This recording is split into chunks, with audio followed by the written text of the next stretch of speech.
During a routine traffic stop in Coronado, California, the man is confronted by the police for allegedly violating the California Vehicle Code. The officer singles out the GoPro camera mounted on his helmet as the reason for the stop, initiating a contentious debate over the interpretation and application of the law. It's an infraction. It's a moving violation. You can't have anything on your helmet. It compromises the integrity. Can I have the information I asked you for, please? Actually, sir, I mean, the fact that you pulled me over for a traffic violation of a GoPro on the top of my helmet, which is for my safety, it's kind of ridiculous. I will not be consenting to anything. So Okay. if you need to get a sergeant out here, that'd be great. But What's your name? did I commit a crime? I've stopped you for a traffic violation. Okay. I've asked you for your information. You're refusing to give it to me. I'm not refusing to give it to you. It's just I did not commit a crime. And you pulled me over for a GoPro on my helmet, And it's a traffic violation. which is for my safety. Do you understand what I stopped you What's for? your name and badge number? Bliss, what's your badge number? You answer my Asserting his Fourth Amendment rights, the man engages in a heated argument with the police, refusing to provide his identification.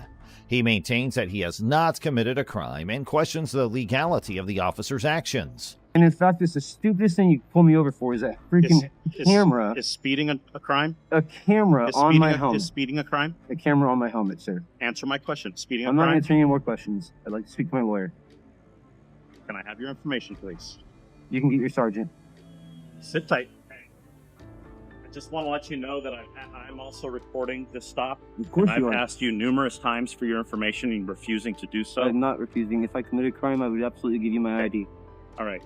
You've been stopped for a traffic violation, I got stopped for a GoPro on my helmet. and I've told you it's a traffic violation. That's a bullshit violation. So go ahead and get your sergeant here. Okay, I've told you it's a violation, so you're still refusing to produce your information. If When you've you been can informed that you articulate a crime that I have committed, I will ID.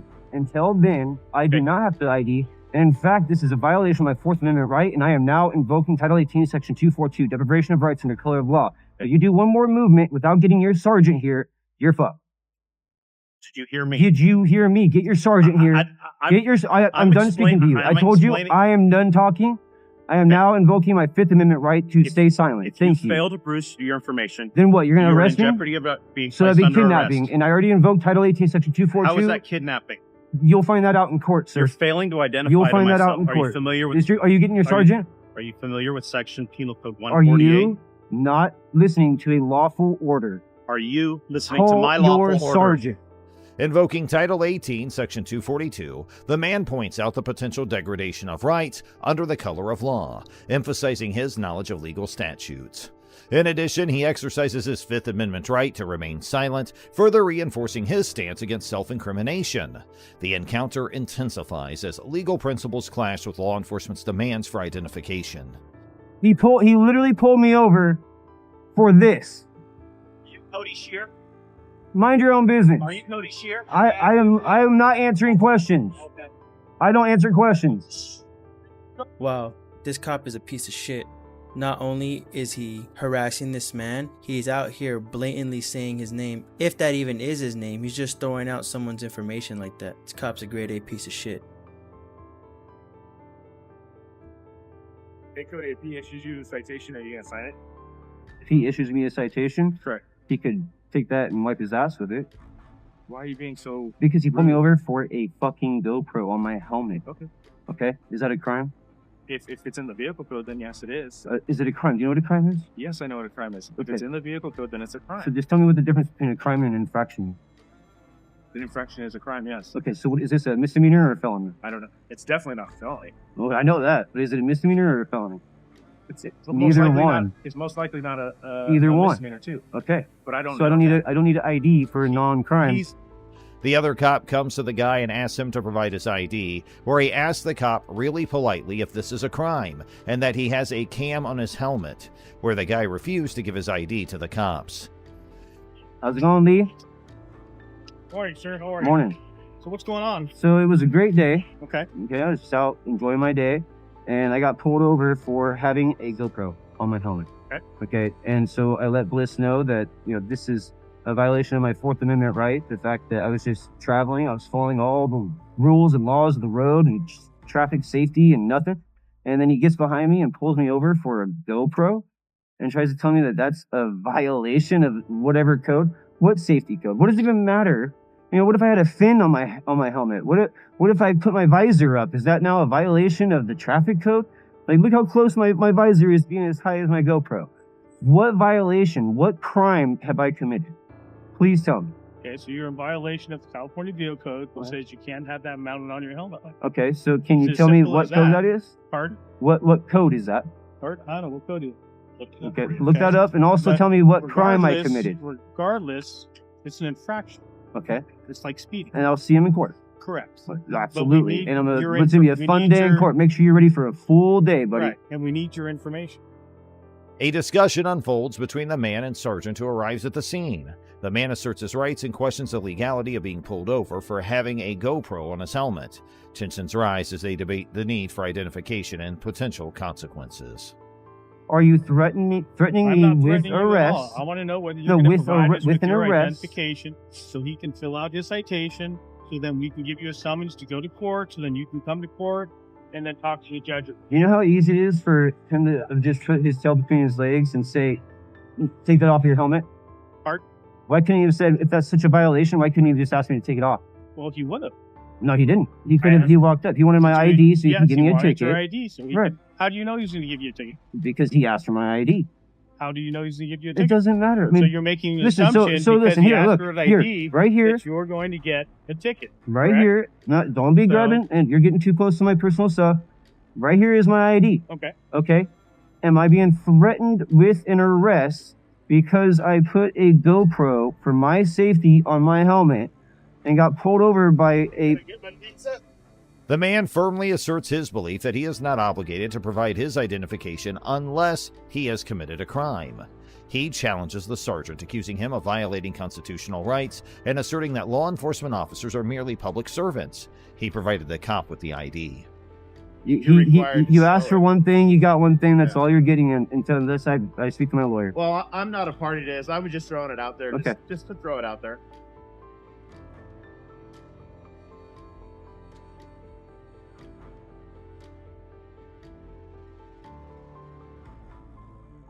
Tensions escalate as both parties exchange harsh words, with the man displaying a distrust of the officer and expressing his intention to expose alleged misconduct.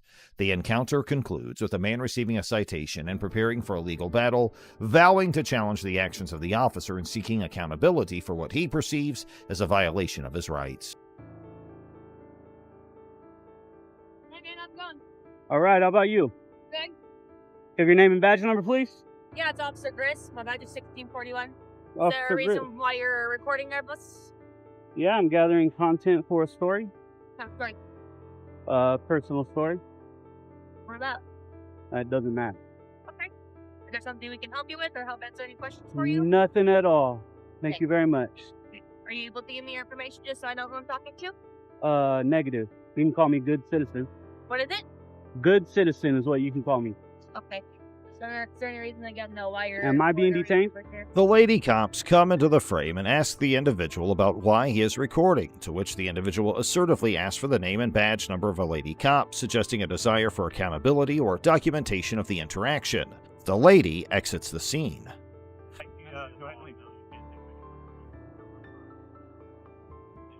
I know I'm not on state grounds, You though. are.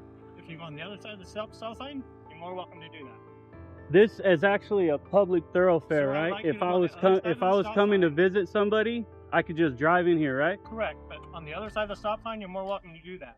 On this side of the stop sign is state ground. Seeing how the fence is there, I'd like you to go back on the other side of the fence.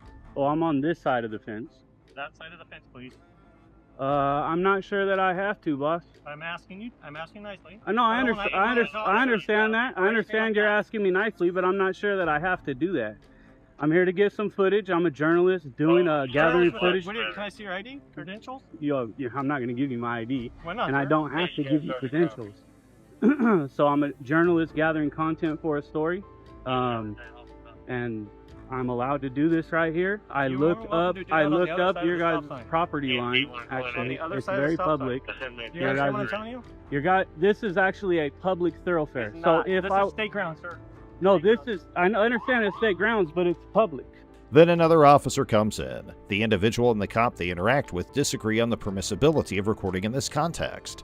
To support his stance, the individual references a Department of Homeland Security memo issued in 2010, which is believed to outline guidelines concerning filming in publicly accessible areas. Amidst the discussion, the individual firmly asserts their identity as a journalist and their purpose of gathering content for a story. This claim is used as a basis for refusing to provide identification when requested. Now, is that a law or a policy? There's no filming on state grounds. You said You're it's a gonna need to policy? go on the other side of the ground. Is it a policy? You said it's a policy, right? Correct. It's our state policy. State policy. You cannot film on grounds. I need you to go back over there. Okay, policies don't trump rights. All right. So I need you to go on the other side over there, or I will go call the police. okay, I mean, I understand you Is that- can call the that- police, is that- but they're is that gonna the the direction we police wanna are go? gonna no, not really, but they're Because gonna that's- educate you. I'm just trying to get you to go over there and not have an issue. I got you, but the police are just gonna educate you, and all they're Okay, gonna do that's is fine. say, hey, If this they is like to come and do public, that, this they're is more welcome to do publicly. that. 2 hours later. And they're saying that you're free to go. So as far as I'm concerned, you're free to go. I'm trying to get on ground. Okay, Can I ask you- and I'm free to can I ask stay you a as well, question? right? Can I ask you a question? Officers free to stay on this public utility, correct? Yeah. Okay.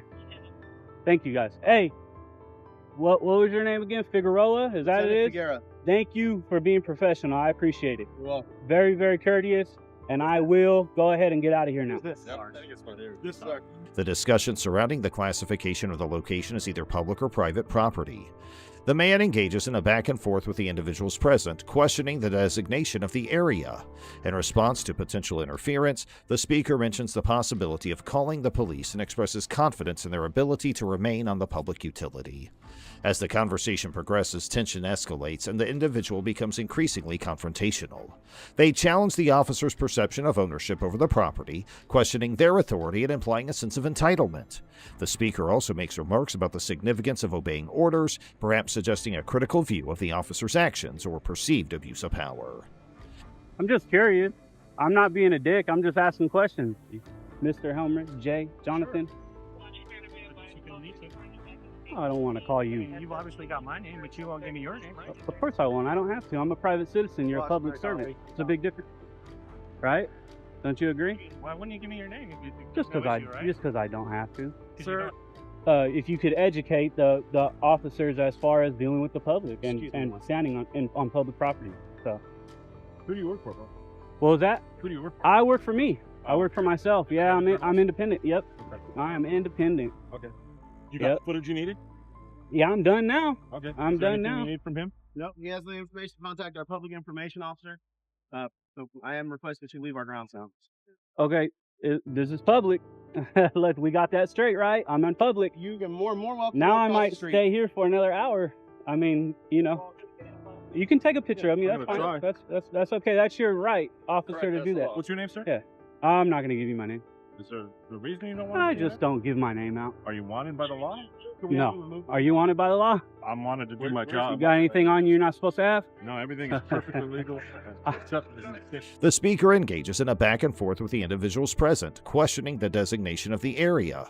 In response to potential interference, the speaker mentions the possibility of calling the police and expresses confidence on their ability to remain on the public utility. As the conversation progresses, tension escalates, and the speaker becomes increasingly confrontational. They challenge the officer's perception of ownership over the property, questioning their authority and implying a sense of entitlement. The individual mentions being independent and concludes the interaction by stating they're done filming. The individual comments on the desecration of the U.S. flag on an officer's uniform and criticizes their attitude about it. Now let's move to another video. Okay. Do you have any ID on you, man? Nope, I don't need to provide that. you could probably out in one. Like, you're not running stop sign, you gotta stop across the street. You gotta stop the line. I think her.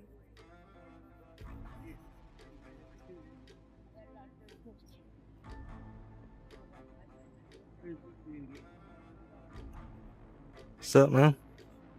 You Did I didn't- commit a crime? Huh? Did I commit a crime? It's an infraction. Is it a crime? It's an infraction. Is it a crime? Meaning that I'm able to stop you. Is it a crime? You ran the stop sign. Did I commit a crime? Did I commit a crime? Like, you're really searching, sir. You really are. Because you have to stop at the stop like to see where I was. You know I don't have to ID, right? This one captures an encounter between a cyclist and police officers. The cyclist questions the officers about stopping him from running a stop sign. You ain't got nothing better to do or what? What's that? You don't got nothing better to do or what? As far as what? Like, going out and doing your job. This is part of my job. This is serving the public? Yes. What are you doing right now? Making sure you don't drive, run the stop sign, and then the vehicle hits you. Or causing that driver to swerve, and then... Oh, so you can't just come and tell me? You have to get my identification for that? Yes, we do the same with everybody. You do? What's the reason for identification? So I know who you are. For what? Why do you want to know who I am? Explain it to you because you ran the stop sign on your Because I ran the stop sign? Yes. Weren't you at a, didn't you have somebody pulled over right now? I didn't, no. You didn't? Is that right? Our gang officer. There was two of you, and that wasn't you right now? There's more than one of us. That wasn't you right now? No. Are you sure? Yes. Okay. Our gang officers. You ain't got nothing better to do or what? What's that? You don't got nothing better to do or what? As far as what? Like, going out and doing your job. This is part of my job. This is serving the public? Yes. What are you doing right now? Making sure you don't drive, run the stop sign, and then the vehicle hits you. Or causing that driver to swerve, and then... Oh, so you can't just come and tell me? You have to get my identification for that? Yes, we do the same with everybody. You do? What's the reason for identification? So I know who you are. For what? Why do you want to know who I am? Explain it to you because you ran the stop sign on your Because I ran the stop sign? Yes. Weren't you at a, didn't you have somebody pulled over right now? I didn't, no. You didn't? Is that right? Our gang officer. There was two of you, and that wasn't you right now? There's more than one of us. That wasn't you right now? No. Are you sure? Yes. Okay. Our gang officers. The cyclist confidently asserts his right to refuse to provide identification unless he has committed a crime.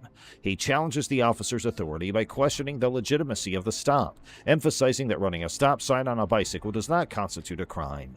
The cyclist's argument is centered around his understanding of his rights and the boundaries of police authority. By asserting his knowledge of the law, he attempts to establish a position of power and challenge the officer's actions. The person accuses the officers of having nothing better to do and questions their role in serving and protecting. The person requests a supervisor and expresses his intention to file a complaint against the officer. The speaker said that on the cop's face, he will file a complaint against him as he is acting very unprofessional. The person's continuously asking about the crime he has committed and why he is being detained. The cop has no clue about it but is following what his supervisor told him to do. The person being detained expresses doubts about the officer's lack of proper documentation or penal codes to justify their actions. The officers mention a possible reason for the stop, stating that the cyclist matches the description of a stolen bike. However, the bicyclist disputes the claim, vehemently asserting that his bicycle is not stolen and challenging the accuracy of the information provided by the officers. Yeah. But I didn't have to ID. A traffic Yeah. violation? Yeah. I knew. I know. That's what I'm like. That's what I understand. Well, I'm not going to argue about You're it. dismissed. Thank you. One of his reasons was because You guys are both dismissed already. Stop that. Stop being No. Stop being a jerk. Man, do you have any other questions as far as... Stop being a jerk. Mm-mm. Don't talk smack after No. This guy needs to know. Because he's gonna come back with his No, he can't come back. Just like I told you, he wasn't gonna ID me. Like, it's true. Did he ID me? Because like that wasn't his initial reason in the first place. Exactly. Like stop this bullshit. You didn't have a fucking reason. You had no reason. We're about to see the walk of shame. Stop that. You're That's not safe. There it is, guys, the walk of shame. The cyclist adamantly argues that there have been other bikes in the area and expresses disbelief at the officer's claims. He repeatedly questions whether he is free to leave, seeking confirmation from the officers. Finally, they respond affirmatively, stating that he is indeed free to go. He zoomed the camera on the cop when he was walking away with embarrassment on his face and told the cop that he'll get famous on YouTube because of what he did in the park. Now we'll move to our next video. Hey, how you doing? Alright, how are you? It's not allowed here to take photos or videos, okay? You need the permission from the administration about that. So it's not allowed to take photos or videos here? Inside, no. Who do I need permission from? Administration. From administration? Mm-hmm. Yeah, I don't think that's the case. Long Island Audit, an individual, was recording at a public library when approached by security personnel who requested them to cease filming. The person's identity, referred to as Long Island Audit, suggests their involvement in documenting public interactions and encounters. The incident occurred within the premises of the library, where the security personnel took notice of the individual's filming activity and expressed their objection. Have you not heard that before? I've heard it plenty of times. It's just I'm surprised because, well, my name and my badge number is right here. Uh-huh. Okay, you see it? Tibbets? Yep, I 640. The pen is blocking the number. 640? Yep. And Dennis 647. So what I'm doing here is a First Amendment protected activity. That's great. I'm recording. I know you don't care, sir, but listen, if you violate that in any way and interfere with that, I'm not violating it. They asked you to leave. Yeah, but that they can't ask me to leave. This is a public library. Can I speak to a supervisor, please? Despite being asked to halt their filming by security at the public library, the individual declined to comply. They invoked their First Amendment rights, specifically their freedom of the press, as the basis for continuing to record. By referencing this constitutional protection, the person asserted their belief that their actions were legally justified and protected. The First Amendment, which safeguards freedom of speech and the press, grants individuals the right to gather and disseminate information, expressing their dissenting stance and asserting their right to document public events and encounters. When police officers arrived at the scene where Long Island Audit was filming, the individual sought to engage with a supervisor. By making this request, they aimed to escalate the situation and potentially address their concerns with someone of higher authority within the police department. You guys should call one, correct? So, I'm going to request a supervisor again. I would appreciate if you guys can get a supervisor down here. In a minute. You don't rule the roost here right now. Yeah, no, I'm just requesting a supervisor just for In a minute. because you guys are a little bit hostile. I can see the tyrant in you, Utter. Oh, yeah. You're a real tyrant. Yeah. I can see it in your eyes. In law enforcement experience. Seeking the involvement of a supervisor suggests that the person felt dissatisfied with the initial interaction and hoped for a different approach or better understanding of their rights. After the arrival of a supervisor, the situation escalated further as the person was faced with the threat of arrest. Feeling compelled to comply with this ultimatum, they reluctantly provided their identification. The threat of arrest likely created a sense of urgency and fear of legal consequences, prompting the person to reluctantly reveal their identity. No, I don't. Obviously, I don't. No, I You took an oath to it, though, Tibbets. Jeez. Dude, why you gotta be Dude, such a why tyrant? You gotta be such a tyrant. See what I'm doing there? Acting like a child? Yeah, so are you. Acting like a child. Did you get permission when you post that video of these people? Don't eat it. They're in You public. don't need it? Yeah, they're in public. Don't eat it. See, you're learning something here today, man. Come on. This is not going to end well with you, you know that. Okay, we'll see. We No, will see. I'm telling you. We will see. I'm not scared of you. I know you're not supposed to be scared of us. I don't care. I'm Okay, just great. saying. Great. Long Island Audit took decisive action following the incident by filing formal complaints against the officers involved in the encounter. Unsatisfied with the treatment they received, they expressed their intent to pursue legal action by filing a notice of intent to sue. The response demonstrates the individual's determination to hold the officers accountable for their actions and seek justice for any perceived violations of their rights.